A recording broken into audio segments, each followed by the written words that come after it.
I think it's probably too soon to tell and too soon to say, but obviously pretty gutted about the decision. We thought it was going to go our way. Sucedió como lo hacen todos los desastres reales, silenciosamente detrás de puertas cerradas. No hubo un anuncio desde el Palacio de Buckingham ni una declaración filtrada a la prensa, solo un silencio inquieto que se extendió desde los pasillos de Clarence House hasta los enclaves financieros de Zúrich, donde los secretos de la corona se guardan bajo capas de protocolo y discreción. Informes explosivos, susurrados por fuentes que arriesgan todo al hablar, afirman que el príncipe Harry, el hijo de Diana, ha perdido el acceso a su herencia. No se trata de una simple disputa legal. Es el cumplimiento de una profecía escalofriante, una advertencia que el fantasma de Diana dejó grabada en la memoria de la institución que la consumió.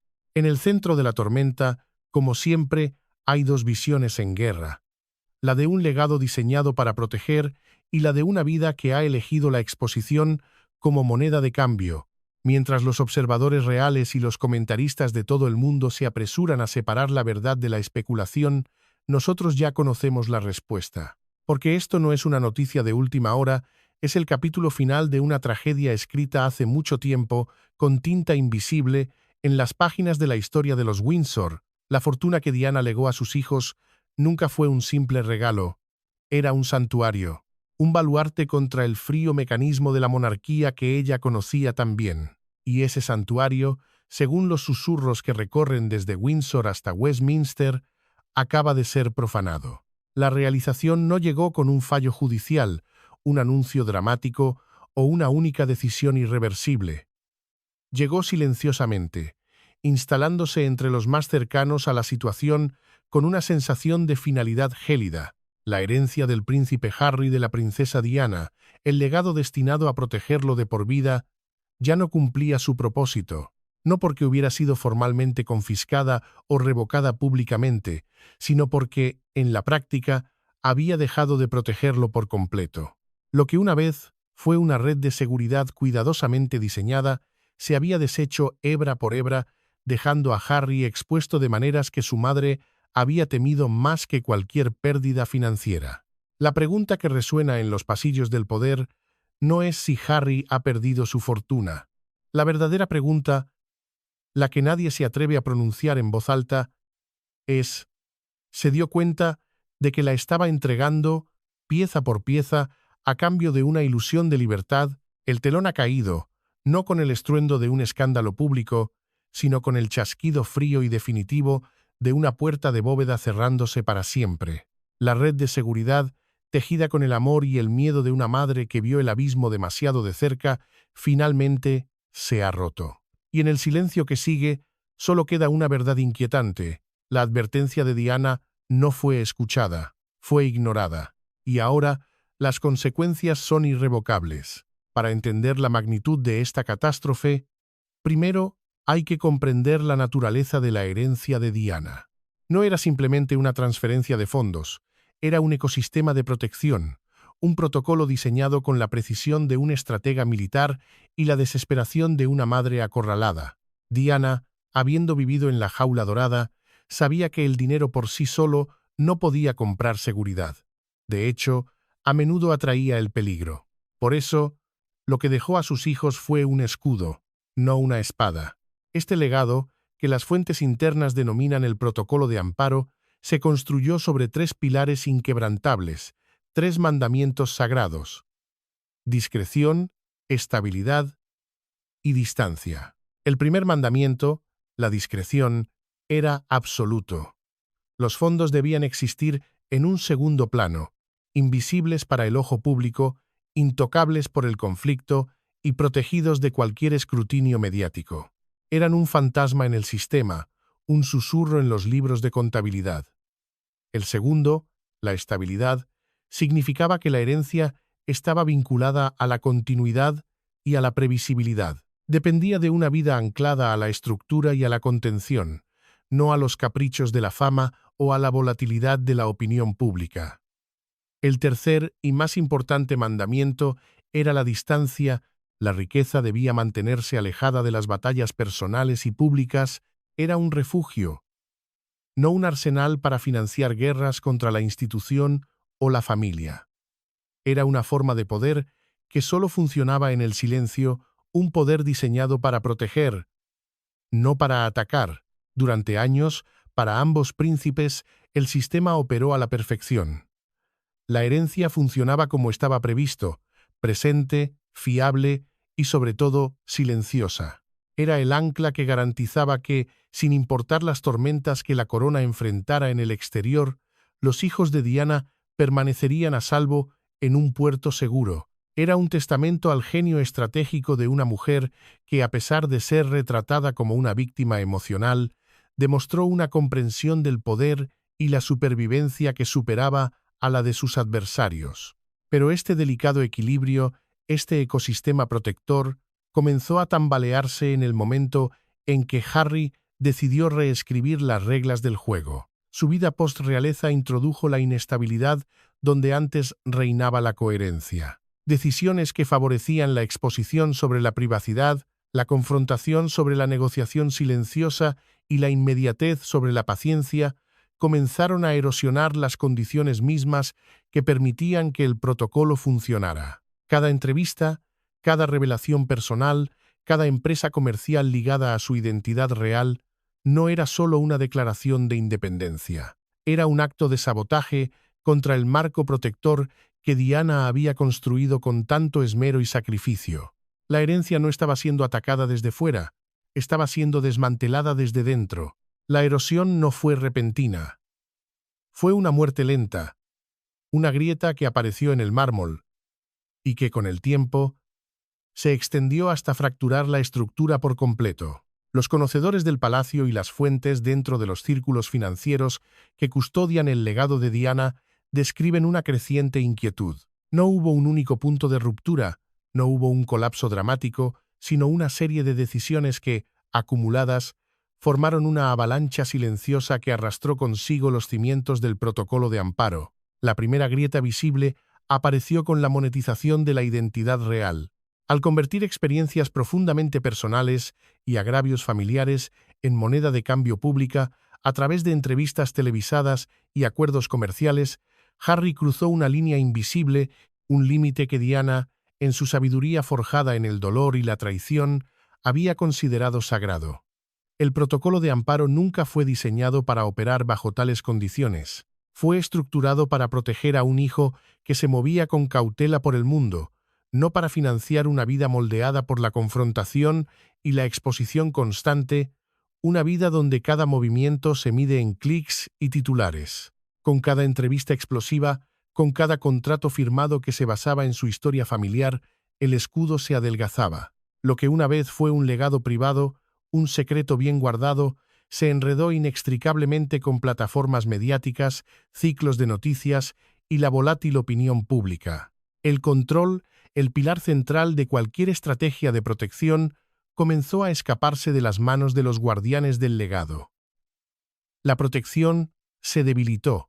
Lo que una vez aseguró su futuro, un futuro de independencia silenciosa, ahora se encontraba impotente contra las realidades de su presente, un presente definido por el ruido y la controversia. La verdad más difícil, la herencia no se desvaneció en un acto de castigo o juicio por parte de la corona, se escurrió gradualmente, casi imperceptiblemente, a medida que las condiciones necesarias para sostenerla fueron desmanteladas, elección tras elección. Cada paso se sentía manejable en el momento, incluso justificado en nombre de la verdad y la libertad. Pero juntos formaron un camino que llevó a Harry mucho más allá del alcance del legado destinado a protegerlo. La grieta se había convertido en un abismo y nadie parecía darse cuenta de que estaban caminando directamente hacia él. Lo que siguió al lento desmoronamiento de la protección del príncipe Harry no fue accidental, ni fue impulsado por el azar. Llegó a través de la influencia constante, persuasiva y profundamente personal. Meghan Markle no entró en la vida de Harry como una villana o una conspiradora, sino con una visión del mundo que estaba en marcado contraste con el sistema que la princesa Diana había diseñado silenciosamente alrededor de su hijo. Donde Diana valoraba la contención, la privacidad y el aislamiento a largo plazo de la presión pública, Meghan creía en la visibilidad, la independencia y en tomar el control de la propia narrativa. Esa diferencia, sutil al principio, acabaría por redirigir el curso del legado de Harry y ponerlo en una trayectoria de colisión directa con los principios del protocolo de amparo. El enfoque de Meghan sobre el poder se basaba en la expresión, no en la contención. Animó a Harry a hablar abiertamente, a confrontar las injusticias percibidas directamente y a reclamar su historia de las instituciones que la habían gestionado durante tanto tiempo para él. En la superficie, estas decisiones parecían empoderadoras, prometían libertad, autodefinición y honestidad emocional, conceptos seductores para un hombre que se había sentido silenciado durante gran parte de su vida. Pero bajo esa promesa se escondía un conflicto fundamental con el modo en que la herencia de Harry debía funcionar. El legado de Diana no fue diseñado para sobrevivir a una exposición constante.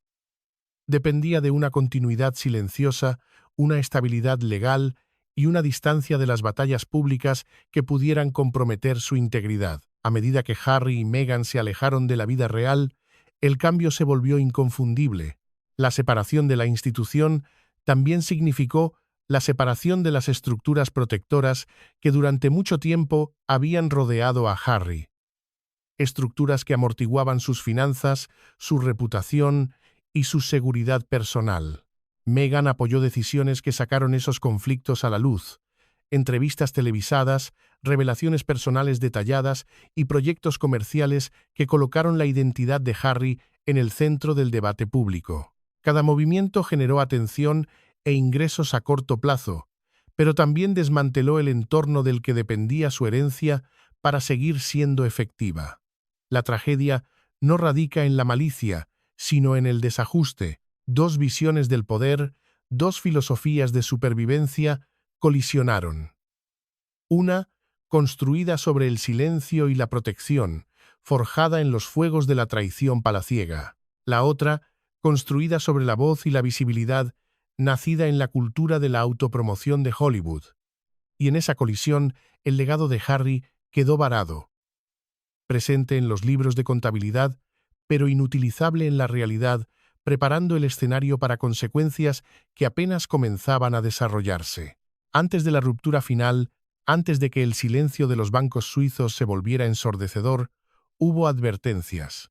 Un consejo silencioso fue convocado no en una sala del trono en el Palacio de Buckingham, sino en la discreta oficina de un banco privado en Ginebra, un lugar donde la lealtad se mide en generaciones, no en años. Allí, los guardianes del protocolo de amparo, hombres de pelo cano y trajes impecables, leales a la memoria de Diana por encima de la corona, presentaron sus preocupaciones. No eran cortesanos buscando el favor real, eran custodios de un juramento. Le hablaron a Harry no como a un príncipe, sino como al hijo de la mujer a la que habían jurado proteger incluso después de su muerte. Le explicaron, con la calma clínica de un cirujano, que cada entrevista televisada era una fisura en el casco del barco, que cada acusación pública envenenaba las aguas en las que navegaba su seguridad financiera a largo plazo. Le advirtieron, según un informante presente en esa reunión, que el legado de su madre no era una cuenta bancaria infinita, sino un organismo vivo que requería un entorno muy específico para sobrevivir. Un entorno de calma, de previsibilidad, de silencio. Pero sus voces, templadas por décadas de servicio y protocolo, voces que entendían que la verdadera guerra se libra en la sombra, fueron ahogadas por una influencia más cercana, más íntima, más emocional. El mundo de Harry se había reducido. A medida que se apoyaba más en ese vínculo, otras voces se desvanecieron. Los asesores que antes instaban a la cautela fueron marginados, sus consejos vistos como vestigios de un sistema opresor. Las perspectivas de la familia se sentían distantes, contaminadas por años de resentimiento. Las tradiciones que habían estabilizado silenciosamente su vida comenzaron a parecer restrictivas en lugar de protectoras. El aislamiento no llegó como soledad, llegó como certeza. Con menos contrapesos a su alrededor, las decisiones de Harry, impulsadas por la convicción y la devoción, se volvieron más audaces y públicas.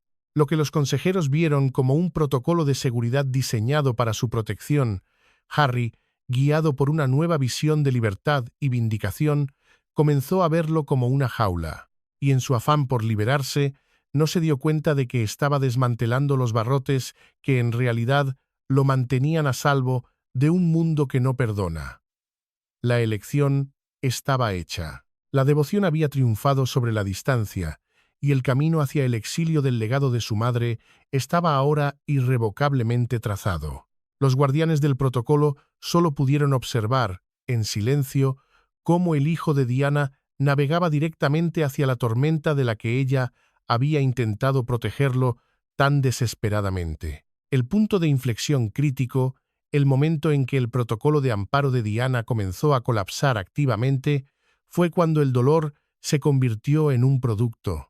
Al firmar contratos multimillonarios para contar su historia, Harry no solo compartió sus experiencias, las vendió. Este acto, en el universo moral de Diana, era el pecado capital, la traición definitiva a la esencia misma de su lucha.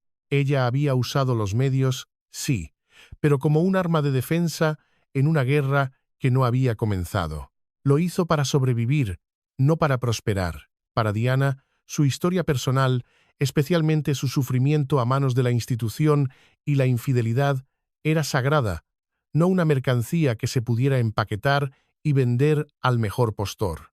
Al convertir las quejas privadas en un espectáculo público y rentable, Harry transformó la naturaleza misma de su identidad. Dejó de ser protegido por un legado y comenzó a ser definido por una marca, y las marcas, a diferencia de los legados, requieren visibilidad constante, publicidad incesante y una narrativa que debe ser alimentada perpetuamente para mantener el interés del público. La herencia de Diana, diseñada para la discreción y el silencio del segundo plano, no podía coexistir con las voraces demandas de una marca global. El dinero que fluía de estos acuerdos comerciales creaba una paradoja mortal. Mientras su riqueza personal aumentaba en el corto plazo, el valor protector de su herencia se desplomaba a una velocidad alarmante.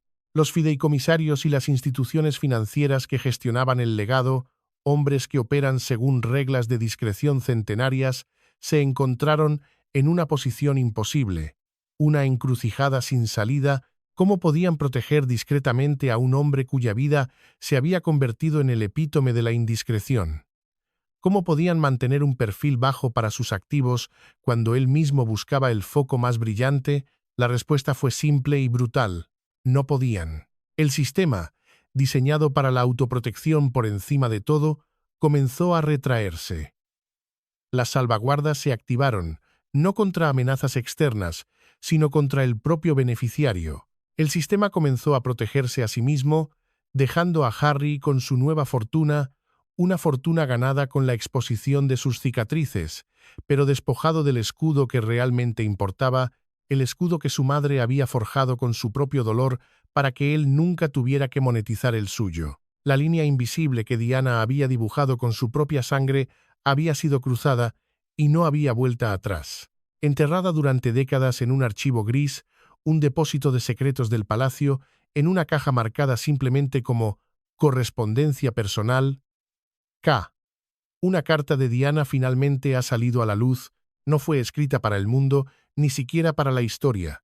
Fue escrita para un viejo amigo, un confidente que ahora, con el corazón apesadumbrado y viendo el desastre que se avecinaba, siente que el silencio ya no es una opción, que su lealtad a la princesa muerta exige una última acción. En la carta, escrita con su elegante y distintiva caligrafía, Diana no habla de la corona, ni de la traición de su marido, ni de la prensa que la acechaba. Habla de Harry. William nació con un sentido del deber que lo anclará a la costa, sin importar cuán violenta sea la tormenta, escribió Diana, con una lucidez que hiela la sangre. Pero Harry nació con mi corazón. Siente todo con demasiada profundidad. Su mayor fortaleza, su capacidad de amar y confiar sin reservas, será también su mayor vulnerabilidad. La carta, cuya existencia ha sido confirmada por dos fuentes cercanas a la familia Spencer, es escalofriante en su presciencia. Diana no temía que el palacio, la fría maquinaria de la institución, aplastara a Harry. Temía que su propio corazón lo dejara indefenso, expuesto al mundo sin el escudo de cinismo que la vida real exige para sobrevivir. No me preocupa que la institución lo aparte, continúa la carta, en un pasaje que ahora resuena como una profecía cumplida. Me preocupa que él se aleje voluntariamente de la protección si cree que es para preservar el amor. Me aterra que alguien, quizás con las mejores intenciones del mundo, lo guíe suavemente hacia un camino de exposición del que no habrá retorno. Porque el amor, mi querido amigo, puede ser más persuasivo que cualquier decreto real y más cegador que cualquier foco de cámara. Esta no es la ansiedad de una madre sobreprotectora, es el análisis clínico de una mujer que entendía el poder en sus formas más sutiles y peligrosas. Ella sabía que las decisiones más catastróficas, las que alteran irrevocablemente el curso de una vida, no se toman bajo coacción o amenaza, sino bajo la reconfortante y adictiva sensación de ser finalmente comprendido, de ser finalmente amado incondicionalmente. Y había previsto, con una claridad aterradora, el mecanismo exacto por el cual su hijo menor podría llegar a renunciar a su fortaleza, a su escudo, a su santuario, sin siquiera darse cuenta de que lo estaba soltando. La carta no es una advertencia, es un epitafio escrito por adelantado. El miedo de Diana no estaba arraigado en la sospecha de un individuo en particular, sino en el patrón que reconocía en su hijo menor, un patrón que era, a la vez, su mayor orgullo y su más profunda preocupación. Harry, ella sabía, siempre elegiría el vínculo humano primero.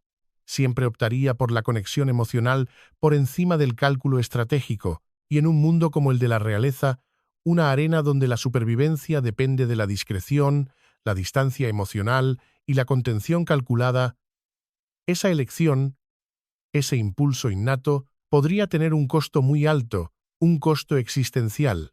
Quienes estuvieron cerca de Diana en sus últimos años, aquellos que compartieron sus momentos de reflexión lejos de las cámaras, recuerdan cómo a menudo describía a Harry como abierto, cálido e instintivamente confiado. Admiraba esas cualidades, las veía como un reflejo de lo mejor de sí misma, pero al mismo tiempo la aterrorizaban. Sabía, por experiencia propia, que el encanto podía ablandar las defensas más férreas y que la seguridad de sentirse amado podía acallar las dudas que merecían ser examinadas más de cerca.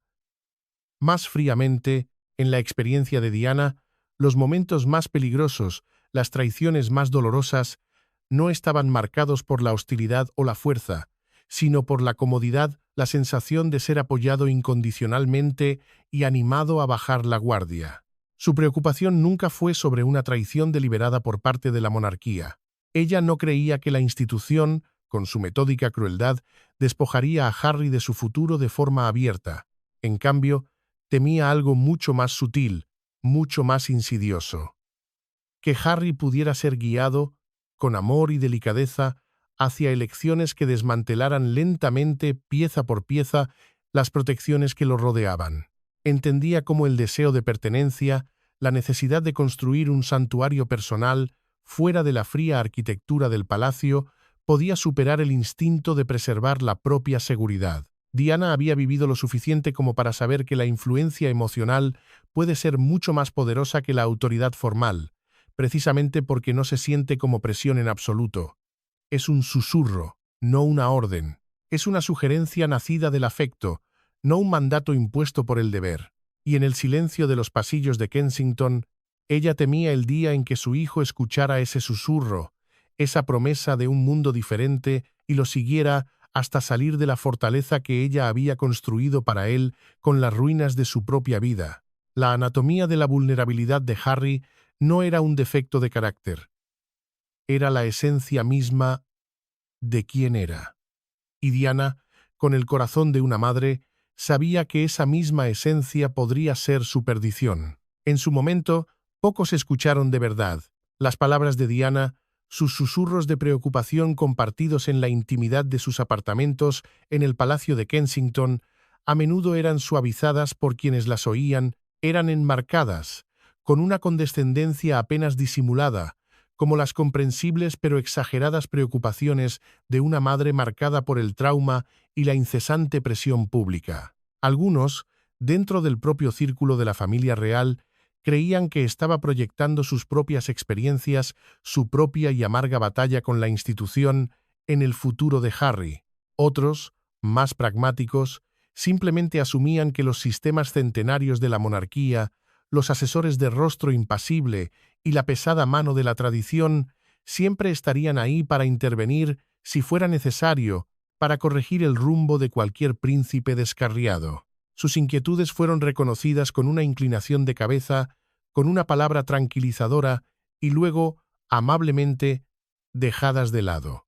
Fueron eclipsadas por la creencia fundamental, casi un artículo de fe dentro de los muros del palacio, de que un Windsor siempre estaría protegido simplemente por la virtud de la sangre que corría por sus venas. Eran los miedos de una Casandra real, una profetisa condenada a ver el futuro con una claridad insoportable, pero a la que nadie creería hasta que fuera demasiado tarde.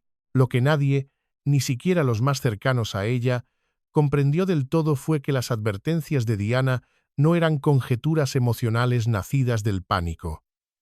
Eran patrones de comportamiento, de vulnerabilidad, de influencia, observados cuidadosamente a lo largo del tiempo, extraídos de su comprensión íntima y a menudo dolorosa de su hijo y del depredador mundo que habitaba. Ella había visto de primera mano, en su propia vida, cómo el afecto podía convertirse fácilmente en influencia.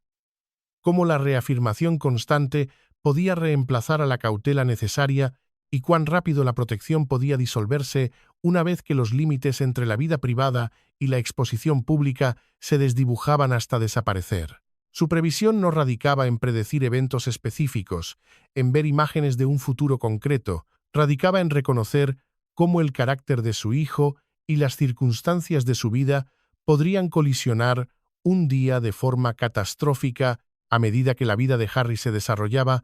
A miles de kilómetros de la protección silenciosa de Londres, esos avisos olvidados comenzaron a resonar con una claridad incómoda, como el eco de una campana fúnebre. El aislamiento que Diana temía ya no era teórico. La exposición contra la que advertía se había convertido en su rutina diaria, en su modelo de negocio. La herencia que esperaba que lo protegiera para siempre ahora luchaba por funcionar en la vida que él mismo había elegido. Lo que una vez fue descartado como ansiedad materna, ahora parecía algo mucho más cercano a una preparación. Una madre grabando sus temores no para alarmar al mundo, sino con la desesperada esperanza de que un día, cuando las señales fueran imposibles de ignorar, sus preocupaciones finalmente fueran entendidas por lo que realmente eran, la verdad.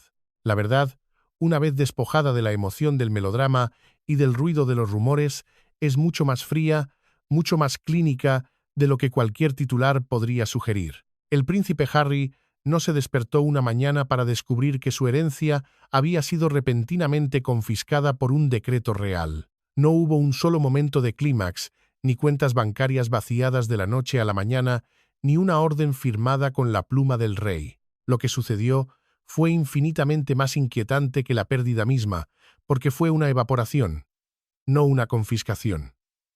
Perdió el acceso, perdió el control, y lo más crítico de todo, perdió la influencia silenciosa, la palanca de poder invisible que hacía que el legado de la princesa Diana fuera capaz de protegerlo en primer lugar. Una herencia de esta magnitud, estructurada por los mejores cerebros financieros del mundo, bajo las directrices de una princesa herida pero astuta, nunca fue diseñada para operar en la turbulencia. Las disposiciones de Diana para Harry fueron concebidas para la continuidad, no para el conflicto. Dependían, de forma absoluta, de una vida vivida con moderación, con previsibilidad y con una clara, inquebrantable separación entre la seguridad privada y la identidad pública. A medida que el mundo de Harry se volvía cada vez más ruidoso, cada vez más conflictivo, esa estructura, esa delicada pieza de ingeniería financiera y emocional, comenzó a fallar. Sus cimientos se estaban pudriendo. El patrimonio heredado no puede funcionar correctamente cuando su propietario está enfrascado en batallas públicas continuas contra las mismas instituciones que garantizan su estabilidad. Bajo esas condiciones, la protección se invierte y se convierte en exposición. La seguridad se transforma en riesgo. Cada dólar movido, cada inversión liquidada se convierte en un punto de datos para los medios, en una posible filtración, en una nueva arma para los adversarios. El sistema, por lo tanto, se protege a sí mismo entrando en hibernación. Este cambio, este enfriamiento del sistema, marcó el momento en que Harry fue efectivamente excluido. No vetado, no desterrado, sino restringido por las realidades de su propia visibilidad. Cuanto más se desarrollaba su vida en público, menos espacio había para que la seguridad silenciosa operara. La jaula dorada, la misma de la que su madre intentó escapar, no desapareció. Simplemente, la puerta se cerró con él dentro, pero esta vez la llave estaba del otro lado. Ya no era un santuario, sino una prisión. Y el acceso a todo lo que había fuera de ella, incluido el poder real de su herencia, se convirtió en una ilusión. El patrimonio heredado, especialmente uno tan vasto y complejo como el de Diana, se basa en un principio fundamental, una regla de oro que no puede romperse: la contención. Se sustenta en la paciencia, en el silencio estratégico y en la ausencia calculada de espectáculo. Una vez que esas condiciones se desvanecen, una vez que el ruido reemplaza al silencio, la herencia deja de funcionar como protección y comienza a comportarse como una carga, como un pasivo. Los conflictos públicos de Harry introdujeron una volatilidad extrema en un sistema que, por su propia naturaleza, requería una calma absoluta para operar con eficacia. Los asesores e instituciones que antes garantizaban un acceso fluido y discreto a los fondos que operaban en las sombras para protegerlo, se volvieron cautelosos, casi temerosos. Las salvaguardias, diseñadas para proteger el capital de amenazas externas, se endurecieron para protegerlo de las acciones impredecibles del propio beneficiario. Los procesos se ralentizaron, no como un acto de castigo orquestado desde el palacio, sino por pura y fría necesidad fiduciaria. Cuando el caos entra en escena, los sistemas de legado, conservadores por naturaleza, se retiran a su fortaleza. Se bloquean. Harry no perdió dinero de la noche a la mañana. Perdió algo mucho más valioso: el entorno estable y predecible que permitía que su herencia funcionara como el escudo que Diana había previsto. Su madre entendió esto mucho antes que nadie. Ella sabía, por las cicatrices de sus propias batallas, que la verdadera protección real requería una distancia insalvable del conflicto público. Sabía que la riqueza heredada era frágil, como un cristal fino, cuando se exponía a la tensión constante de la atención mediática. Su red de seguridad nunca fue infinita. No era una garantía incondicional. Se basaba en elecciones, en un pacto no escrito de que se manejaría con el cuidado y la discreción con que fue creada. A medida que las elecciones de Harry lo alejaban de ese marco, la red mantuvo su forma, su estructura legal y financiera intacta en los papeles, pero sus hilos ya no podían alcanzarlo. Lo que queda no es una caída dramática y pública, sino un bloqueo silencioso y privado. La herencia todavía existe en un estado de cuenta, un número en una pantalla, pero su propósito, su alma, ha sido comprometido. El acceso se ha reducido a un goteo. El control se ha debilitado hasta casi desaparecer. La influencia se ha desvanecido. Harry es ahora un hombre con riqueza, pero sin refugio, atrapado entre los números de una cuenta bancaria y la devastadora ausencia de poder real. Lo que hizo que este resultado fuera inevitable fue su lógica implacable. No fue un acto de malicia ni una venganza de un rey herido. Fue la consecuencia fría y predecible de un sistema diseñado para la autopreservación. La herencia no puede, por su propia definición, proteger a alguien que vive en una confrontación permanente. No puede resguardar un futuro cuando cada paso es cuestionado, analizado y criticado a la vista del público.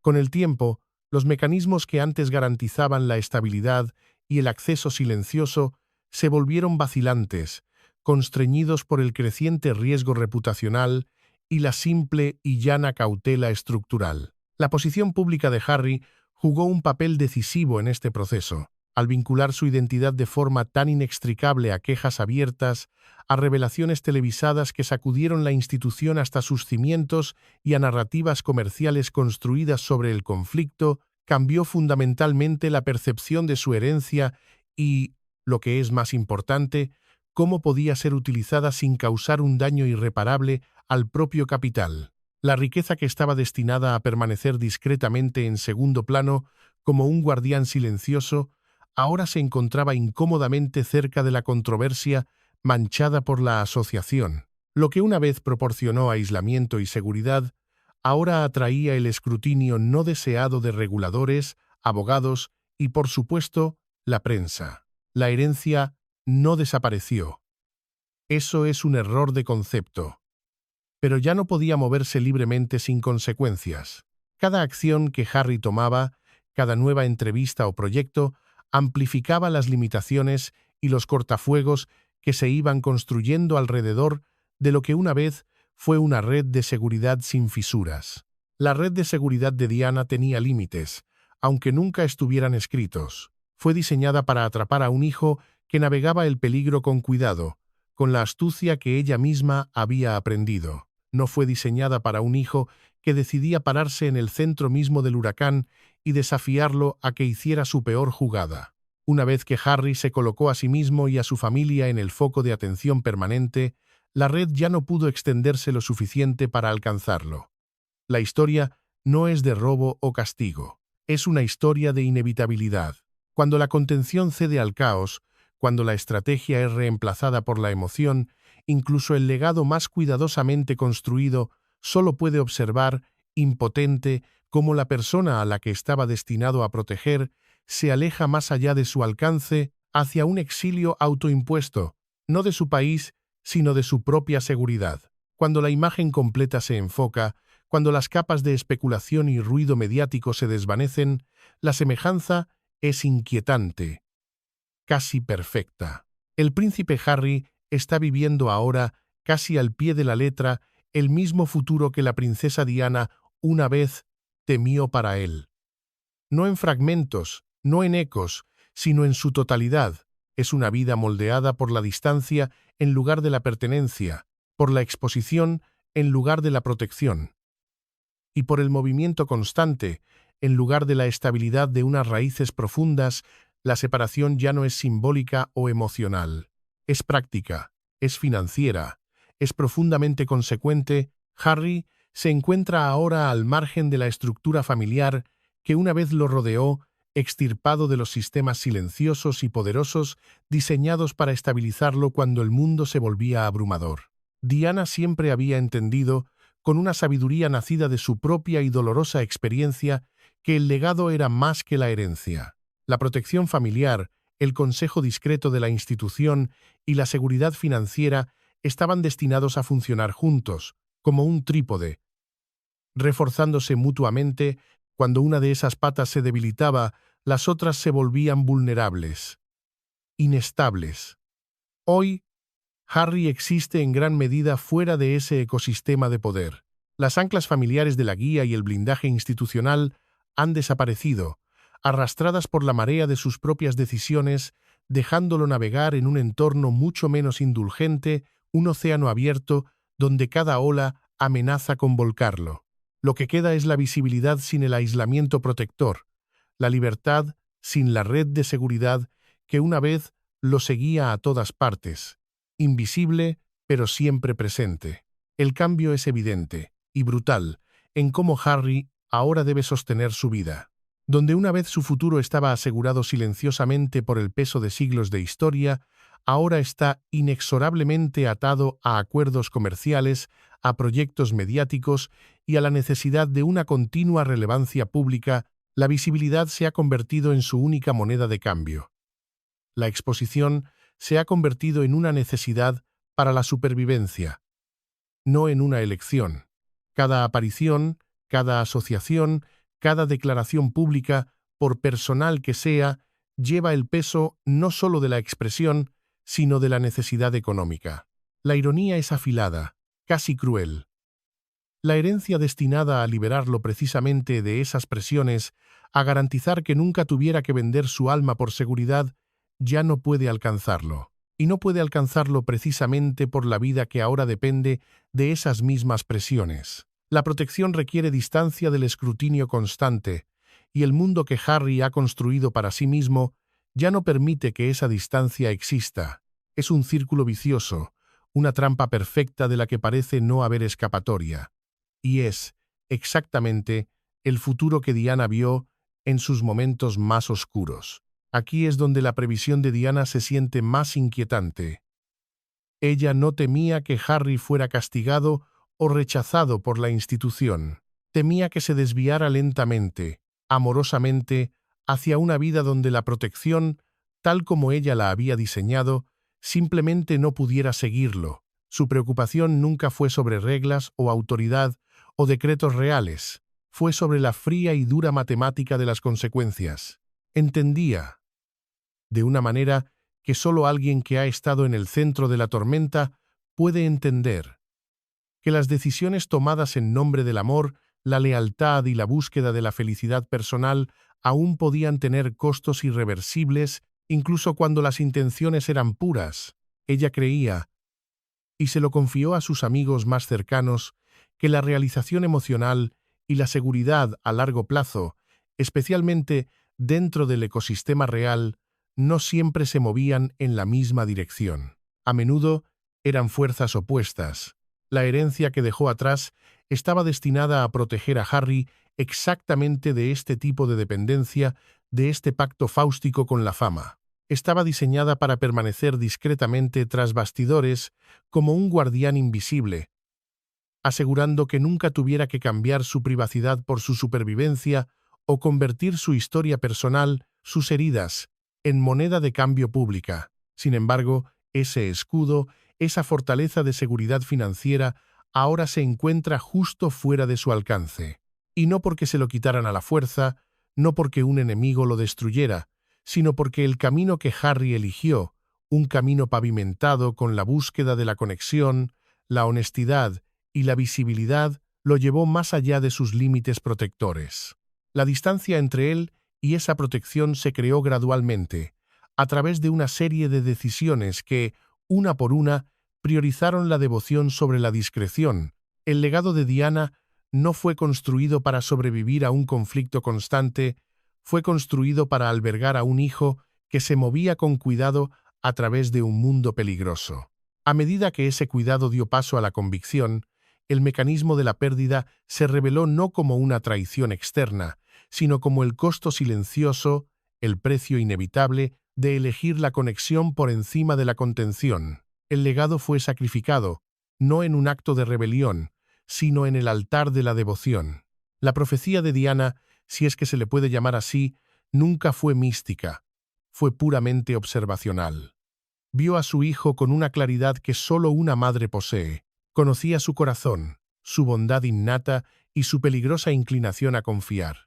Entendía con qué facilidad el amor, la fuerza más poderosa del universo, podía convertirse en la lente a través de la cual se tomaban todas las demás decisiones, eclipsando la lógica, la precaución y el instinto de supervivencia. Temía que Harry, en su búsqueda de un puerto seguro, eligiera un día la devoción por encima de la discreción, y que el costo de esa elección no fuera inmediato, sino acumulativo, una deuda que se pagaría lentamente a lo largo del tiempo. Lo que se desarrolla ahora ante nuestros ojos parece menos un destino inevitable y más el resultado natural, casi matemático, de ese patrón. La tragedia de esta historia no reside en un acto de traición o en la malicia de un villano. Reside en su sutileza. No hay un antagonista claro al final de este camino. No hay un solo acto, una sola decisión, que sellara el resultado. En cambio, hay una consecuencia, una conclusión lógica, que se despliega exactamente como Diana imaginó que podría hacerlo en sus peores pesadillas. Harry eligió el amor, y al hacerlo, se alejó de un legado construido meticulosamente para protegerlo en silencio. Ganó una vida definida por su propia voz y por una visibilidad sin precedentes. Pero perdió el refugio, el santuario, que permitía que la herencia funcionara como seguridad en lugar de como espectáculo. Y sin embargo, la historia no ofrece un juicio fácil, no nos deja con una respuesta clara. Nos deja con una pregunta que persiste incómodamente en el aire. una que la propia Diana, si estuviera aquí, podría haber hecho. ¿Cuál es la verdadera medida de una vida bien vivida? ¿Es la seguridad o la conexión? ¿La protección o la autenticidad? El viaje de Harry obliga a confrontar esa pregunta. A medida que la herencia destinada a protegerlo se desvanece aún más en el fondo, y su futuro se vuelve cada vez más dependiente de la exposición y el compromiso público, el costo de su elección se vuelve más claro. Si ese costo valió la pena, sigue sin respuesta, suspendido en el espacio entre el amor ganado y el legado perdido. Porque al final, la historia no recuerda quién llevaba la corona o quién tenía el dinero. Recuerda quién se ganó el respeto.